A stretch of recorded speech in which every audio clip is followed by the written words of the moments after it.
नमस्कार दोस्तों, स्टडी करना 24 चैनल में आपका स्वागत है। आज हम सीटेट बाल विकास के अंतर्गत दूसरी क्लास लेके आए हैं, यानी सीडीपी की ये दूसरी क्लास है। इसके पहले हम आप लोगों को सीटेट पर्यावरण अध्ययन की क्लास पढ़ा चुके हैं, जिसका वीडियो आप हमारे चैनल के प्लेलिस्ट में प्राप्त कर सकते हैं। यदि आपने वो वीडियो नहीं देखा है तो हमारे चैनल के प्लेलिस्ट में जाके वहाँ से ईवीएस की क्लास आप देख सकते हैं। आज की क्लास सीडीपी की है, जिसमें हम थॉर्नडाइक को पढ़ाएंगे। तो आइए देखते हैं थॉर्नडाइक के सिद्धांत को। थॉर्नडाइक का पूरा नाम एडवर्ड ली थॉर्नडाइक है। क्या है? एडवर्ड ली थॉर्नडाइक। थॉर्नडाइक का पूरा नाम है E.L. थॉर्नडाइक आपको लिखा मिलता है, लेकिन इनका पूरा नाम एडवर्ड ली थॉर्नडाइक है। थॉर्नडाइक ने सर्वप्रथम सीखने के सिद्धांत का प्रतिपादन किया, जिसको कि आपको भूलना ही नहीं है, आपको याद रखना ही रखना है। थॉर्नडाइक ने सीखने के सिद्धांत का प्रतिपादन किया। वह प्रथम अमेरिकी मनोवैज्ञानिक थे। कहाँ के थे? अमेरिका के थे, जिन्होंने पशुओं पर प्रयोग किया। किस पर किया? पशुओं पर प्रयोग किया। यानी ये जंतु वैज्ञानिक भी थे और मनोवैज्ञानिक भी थे। कहाँ के थे? अमेरिका के थे, आपको याद रखना है। अब हम इनकी बुक के बारे में देखते हैं। इनकी पहली बुक शिक्षा मनोविज्ञान यानी एजुकेशन साइकोलॉजी है। इसमें थॉर्नडाइक ने सर्वप्रथम सीखने के सिद्धांत का प्रतिपादन किया। जब भी पूछा जाएगा सीखने के सिद्धांत का प्रतिपादन थॉर्नडाइक ने अपने किस बुक में किया, तो शिक्षा मनोविज्ञान एजुकेशन साइकोलॉजी में थॉर्नडाइक ने सर्वप्रथम सीखने के सिद्धांत का प्रतिपादन किया। इसके अलावा इनकी दूसरी बुक का नाम है एनिमल इंटेलिजेंस। एनिमल इंटेलिजेंस पहली बुक है। शिक्षा मनोविज्ञान, एक बुक और इनकी ध्यान रखनी है आपको, एनिमल इंटेलिजेंस। अब हम आगे बढ़ते हैं। थॉर्नडाइक के सिद्धांत को अन्य नामों से जानते हैं, उसको देखते हैं, जो कि अक्सर एग्जाम्स में पूछा जाता है। सीटेट के एग्जाम्स में अक्सर थॉर्नडाइक के सिद्धांत को अलग नामों से पूछ लिया जाता है, तो उसको भी आपको ध्यान रखना है।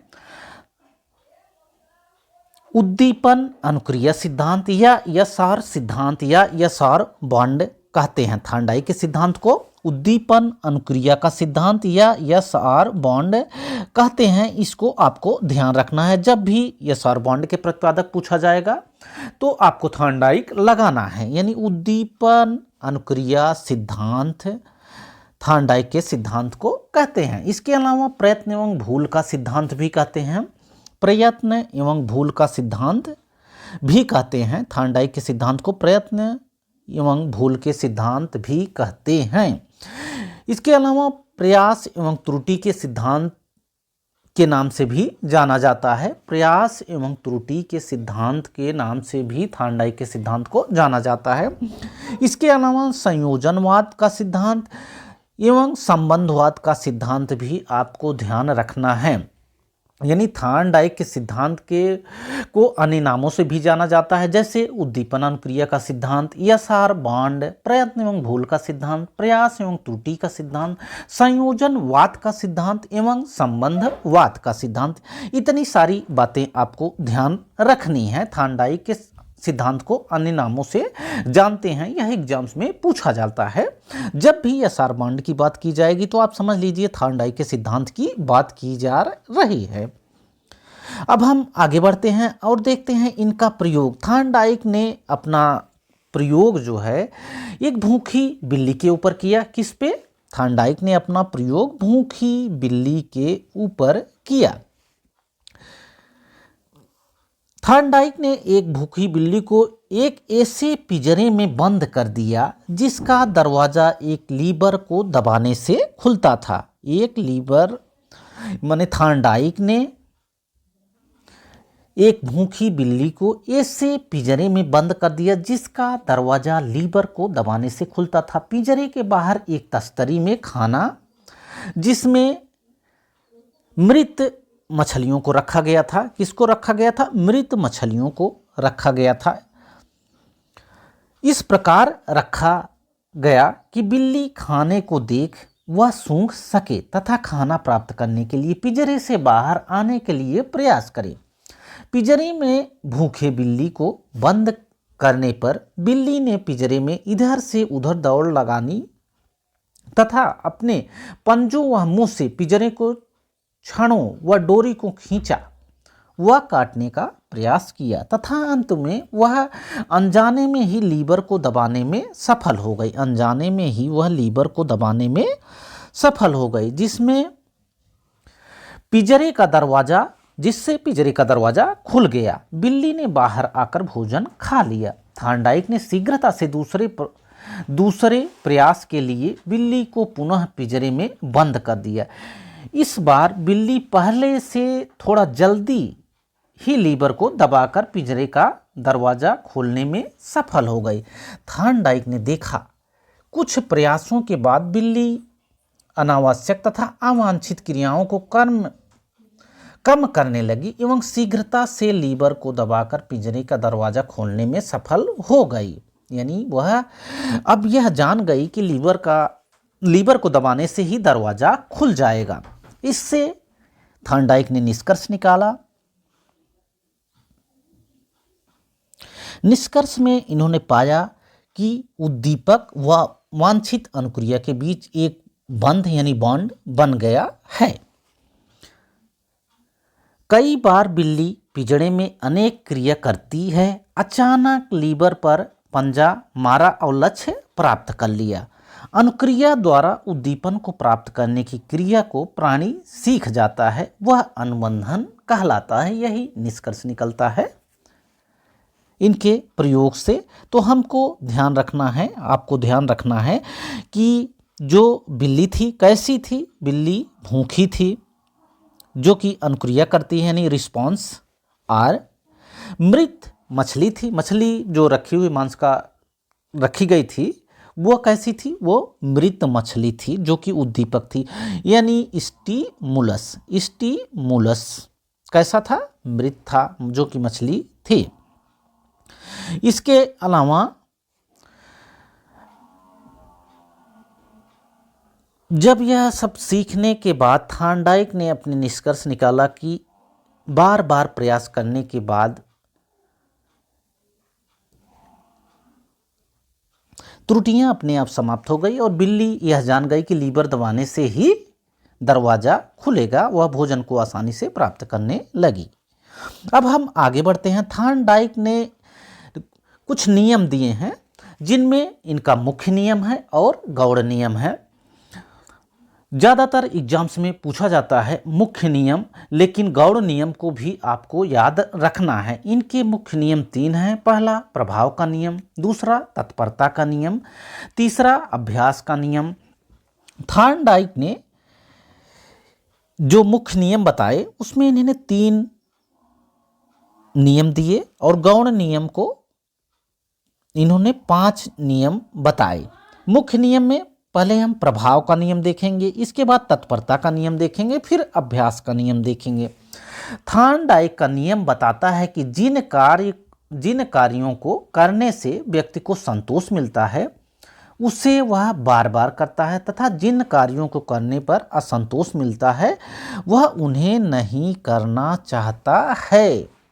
थार्नडाइक का जो प्रभाव का नियम है उसके अंतर्गत थार्नडाइक ने बताया कि जिन कार्यों को करने से व्यक्ति को संतोष मिलता है उसे बार बार करता है तथा जिन कार्यों को करने से असंतोष मिलता है वह उन्हें नहीं करना चाहता है।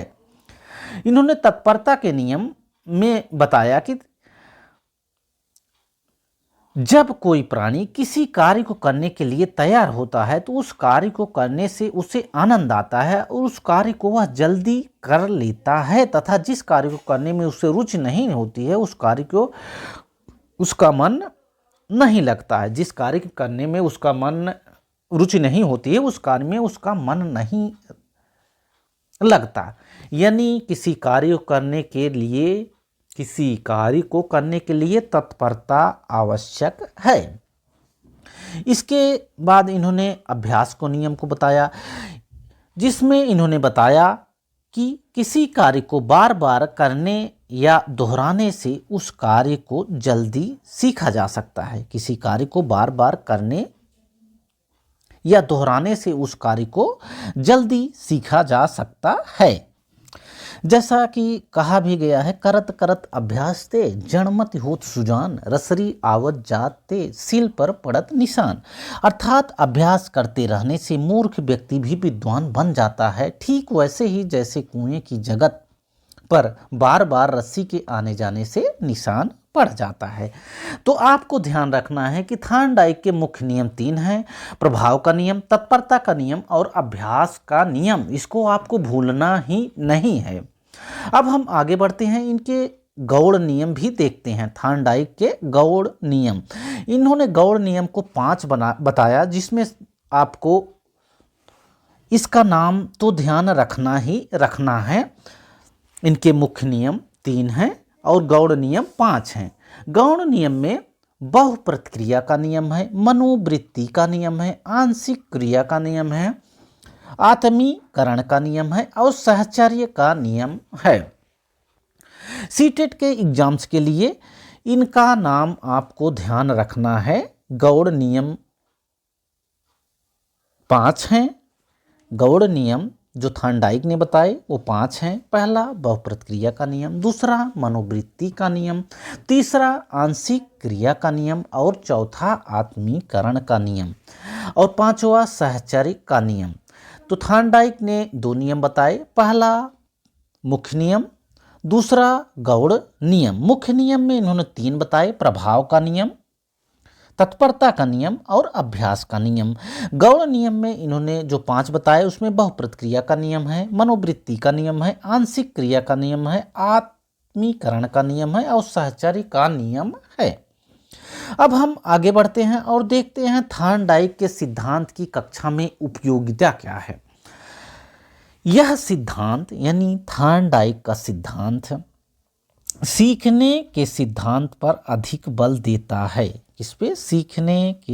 करके सीखने के सिद्धांत पर अधिक बल देता है। करके सीखने के सिद्धांत पर अधिक बल देता है। थार्नडाइक का सिद्धांत करके सीखने के सिद्धांत पर अधिक बल देता है। इस सिद्धांत के द्वारा बालक शुद्ध उच्चारण करना सीखता है। जब बार बार उसको दोहराएगा तो अपने आप ही उच्चारण शुद्ध होने लगेगा। इस सिद्धांत के द्वारा बालक शुद्ध उच्चारण करना सीखता है। इसके अलावा छोटे तथा मंद बुद्धि के बालकों के लिए यह सिद्धांत अत्यंत उपयोगी है। यह सिद्धांत अभ्यास की क्रिया पर आधारित है। आशा है कि जो बातें हमने आपको बताई आपको समझ में आई होंगी। वीडियो अच्छा लगा हो तो वीडियो को लाइक करें, शेयर करें तथा हमारे चैनल स्टडी कॉर्नर 24 को सब्सक्राइब करें। Thanks for watching this video. Thank you.